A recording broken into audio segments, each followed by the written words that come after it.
Jenilyn Mercado naisip na kaya lang siya pinakasalan ni Dennis Trillo dahil nabuntis.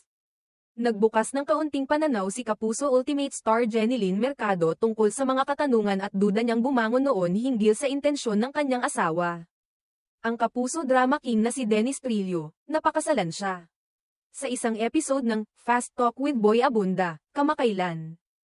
Ikinwento ni Jenilyn ang mga hindi niya malilimutan na tanong na isinangguni niya kay Dennis bago pa man maganap ang kanilang kasal. Ayon kay Jenilyn, dahil sa kanyang pagbubuntis ng mga panahong iyon, nagkaroon siya ng mga agam-agam at takot. Noong una syempre, kasi Tito Boy buntis ako, buntis na ako noon, sabi ni Jenilyn. Sa mga sandaling iyon, naging natural na magtangkang magtanong siya kay Dennis, una yung nasa isip ko parang dahil babuntis ako kaya ako pakakasalan. Tinanong ko yun sa kanya.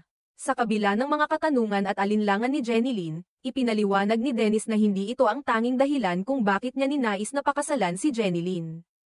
Ayon sa aktor, hindi naman yun ang dahilan kung bakit, Tito Boy. Kasi noon pa lang, bago pa kami magpakasal, bago pa mag-pandemic at lahat.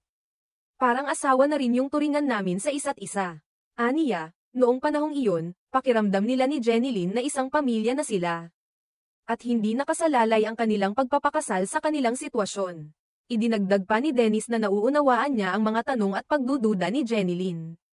Ayon sa aktor, gets na gets ko po yun, na nangangahulugang naiintindihan niya ang pinagmulan ng kanyang misis. Aniya, importante sa babae yung assurance at security na mabibigay ng tao sa kanya.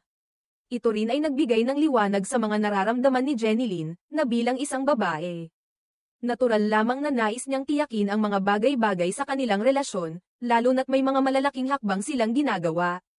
Naitampok sa kanilang kwento ang kasal nilang naganap noong Nobyembre taong 2021 sa isang civil wedding sa Quezon City. Itinuturing ito ng dalawa bilang isang matibay na hakbang patungo sa mas malalim at mas matatag na relasyon. Hindi rin nakaligtas sa mga mata ng mga tagahanga ang pagiging matatag nila sa kabila ng mga pagsubok at mga kontrobersya sa kanilang buhay. Sa kabila ng lahat, nagpatuloy ang kanilang pagmamahalan. At ang kanilang kasal ay isang patunay ng kanilang dedikasyon sa isa't isa. Sa kabila ng mga katanungan at agam-agam na bumangon sa kanilang relasyon.